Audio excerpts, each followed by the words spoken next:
Hello student, स्वागत है एक बार फिर से आपका विद्या स्टडी के चैनल पर। और आज के इस वीडियो में हम देखेंगे क्वेश्चन नंबर 5 यानी प्रश्न नंबर 1.5 का 5वां सवाल, जो कि कह रहा है कि विभाजन प्रमेय का प्रयोग करके दर्शाइए कि किसी धनात्मक पूर्णांक का घन 9m 9m धन 1 और 9m धन 8 के रूप का होता है। स्टूडेंट, इससे पहले हमने सवाल किया था ये, जो कि परीक्षा की दृष्टि से मोस्ट इम्पोर्टेंट था, सवाल नंबर 4। इसमें हमें किसी धनात्मक संख्या का वर्ग बताना था। ठीक है, इस सवाल में हमें क्या बताना स्टूडेंट, धनात्मक पूर्णांक का घन, ठीक है, इसके रूप का होता है। चलिए, तो अगर ये सवाल आपने पहले उदाहरण जो प्रश्न क्रमांक 4 है ये नहीं देखा है तो पहले ये देख लीजिए, तब जाके आप ये समझ पाएंगे। ठीक है स्टूडेंट, थोड़ा सा टफ हो जाएगा नहीं तो। चलिए पहले हम अब इस सवाल को देखते हैं 5वें नंबर के। तो इसके लिए स्टूडेंट हम मान लेते हैं, माना कि एक कोई धनात्मक पूर्णांक है जहां b बराबर 9 और एवं r का मान है जो 0 से बड़ा है, ठीक है, बराबर है और 9 से छोटा है। ठीक है स्टूडेंट, तो हम इसको देखते हैं। अब हम लगा देंगे इक्वल विभाजन प्रमेय का। देखिए स्टूडेंट, तो इसमें हम मान रख देते हैं। देखिए b का मान क्या है हमारे पास 9। अब b का मान कैसे पता चला था? देखिए हमें जो सिद्ध करना है वो किसी पूर्णांक का घन है 9m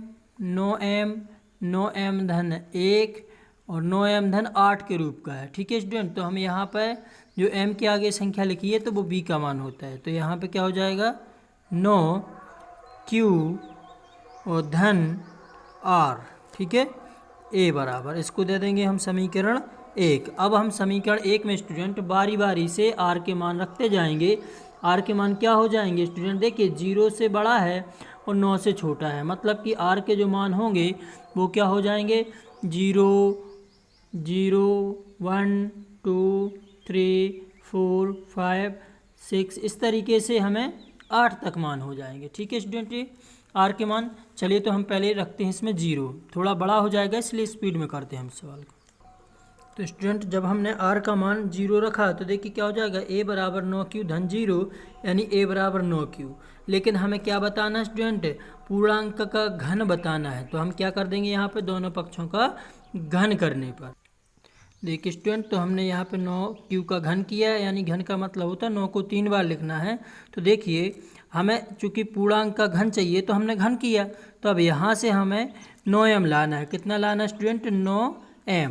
तो हम क्या करते हैं, इस 9 को छोड़ देते हैं, बाकी हमारे पास जो क्वांटिटी बची है 9 नाम 81 क्यू घन, तो इसको हम मान लेते हैं m। क्या मान लेते हैं स्टूडेंट? m, क्योंकि हमें ये लाना है 9m। तो ठीक है, इसके लिए हम क्या करेंगे, इसके लिए हम इन सारी संख्याओं को जो बच रही हमारे पास इसको हम क्या मान लेंगे m। तो हमारे पास हो जाएगा 9m, ठीक है, a घन। यहाँ बता देंगे कि जहाँ जो क्वांटिटी बची थी 9 नाम 81 क्यूब घन बराबर क्या मान लिया हमने स्टूडेंट? m। तो उसके स्थान पे हमने m रख दिया। ठीक है, इसको दे देंगे हम समीकरण 2। इसी तरह हम r का मान रख देंगे अब 1। तो देखिए जब हम समीकरण 1 में यानी कि जे वाले में r का मान अब की बार 1 रखेंगे तो क्या हो जाएगा, देखिए क्या हो जाएगा, a बराबर 9q धन 1। ठीक है स्टूडेंट, चूँकि हमें घन चाहिए तो हम दोनों पक्षों का पुनः घन, ठीक है, घन कर देंगे पुनः। ठीक है, देखिए स्टूडेंट, तो हम यहाँ पे दोनों पक्षों का जब घन किया तो इस साइड a और b दो पद हैं। ठीक है, तो यहाँ पे a धन b का संपूर्ण घन की शर्त समीकरण लग जाएगी, जो कि होती है a घन धन b घन धन 3a वर्ग b धन के 3ab वर्ग। ठीक है, तो यहाँ पे हम कर देते हैं घन, तो यहाँ पे तो हो जाएगा a का घन और यहाँ पे रखेंगे मान, तो a का मान हो जाएगा 9q। तो चलिए हम इनके मान रख देते हैं फटाफट। देखिए स्टूडेंट, तो हमने क्या कर दिया, यहाँ पे मान रख दिया। अब हम इनको बारी बारी से घन कर देंगे। तो हमें पता है 9 का घन कितना होता है 27, 9 नाम 81, यानी इसका होता है स्टूडेंट, ऐसा करिए 9 गुणित 27, ठीक है, क्यूब घन। और यहाँ पे इसका गुणा करेंगे, देखिए 1 का घन कितना होगा 1 और धन यहाँ पे 3 गुणित 9 का वर्ग यहाँ पे हो जाएगा 9 का वर्ग हो जाएगा 81 क्यूब वर्ग और धन इधर हो जाएगा 3 त्रिका 9 क्यू, क्योंकि 1 है तो 1 का गुणा करेंगे ज्यों कहते हो 9 क्यू। ठीक है स्टूडेंट, अब इसको हम जमा लेते हैं। देखिए हमें इनमें से 9 कॉमन निकालना है, सब में से क्या करना है 9 कॉमन निकालना है। देखिए स्टूडेंट, तो ये हो जाएगा हमारे पास इस तरीके से, हमने इसमें से 9 को निकालना है कॉमन, ठीक है, और 1 को छोड़ दीजिए। तो जब हम 9 को कॉमन निकालेंगे तो क्या बचेगा, देखिए स्टूडेंट, तो हम 9 को बाहर निकाल लिया। अभी हमारे पास जो क्वांटिटी बची है इसके लिए हम क्या मान लेते हैं m। तो जब हम m मानेंगे तो क्या हो जाएगा स्टूडेंट 9m, ठीक है, इसके लिए हमने m माना धन का 1। तो इस तरीके से हमारे पास आ गया 9m धन 1, एक इसका आया है a घन का। इसको दे देते हैं हम समीकरण 3 स्टूडेंट। ठीक है, अब इसी तरीके से हम r का मान 2 रखेंगे। ठीक है, ये देखिए ये सवाल बड़ा होता है इसलिए हम इसको शॉर्टकट में मतलब कि लिख के करवा रहे हैं। ठीक है स्टूडेंट, चलिए अब हम r का मान रख देते हैं 1।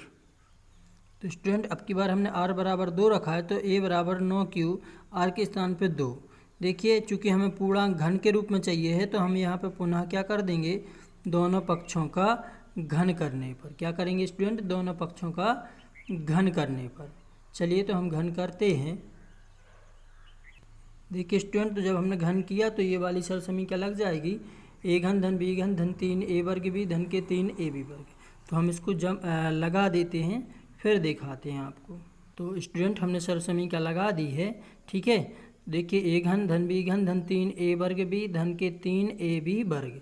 अब इसको हम हल कर लेते हैं। तो इसका करेंगे, हमें 9 के रूप में करना है। ठीक है, 9 कॉमन निकालना स्टूडेंट, ये ध्यान रखिए।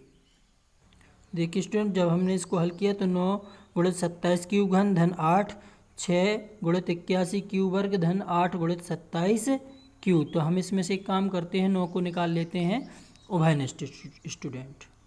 देखिए स्टूडेंट, जब हम इसमें से 9 को उभयनिष्ठ निकाला तो बचा हमारे अंदर 27 क्यू घन धन 54 क्यू वर्ग धन के 72 क्यू धन 8। तो इस क्वांटिटी को हमें फिर से क्या मान लेना है, m मान लेना है। ठीक है स्टूडेंट, तो 9m धन 8, ये आ गया हमारा a क्यू।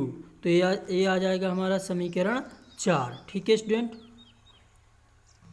तो स्टूडेंट यहाँ पे समीकरण 2, समीकरण 3, समीकरण 4 से हम सिद्ध कर चुके कि धनात्मक पूर्णांक का घन 9m धन 1 9m धन 8 के रूप का होता है। देखिए समीकरण 3 4 से हमने अभी देखा 9m धन 8। ठीक है, समीकरण 3 से हमने देखा था स्टूडेंट क्या, समीकरण 3 से देखा था हमने 9m धन 1, और समीकरण 2 से हमने क्या देखा था 9m। तो इस तरीके से हमारा सवाल सिद्ध हो गया। ठीक है स्टूडेंट, बहुत ही महत्वपूर्ण सवाल है, परीक्षा की दृष्टि से मोस्ट इम्पोर्टेंट है। ठीक है स्टूडेंट, तो आशा है आपको समझ में आया होगा। तो वीडियो को लाइक कर दीजिए, अब चैनल को सब्सक्राइब करने के लिए तो बोलूँगा नहीं क्योंकि बार बार अच्छा नहीं लगता। ठीक है स्टूडेंट, चलिए मिलते हैं नेक्स्ट वीडियो में। Bye bye, take care. आशा है कि आप पढ़ाई कर रहे होंगे।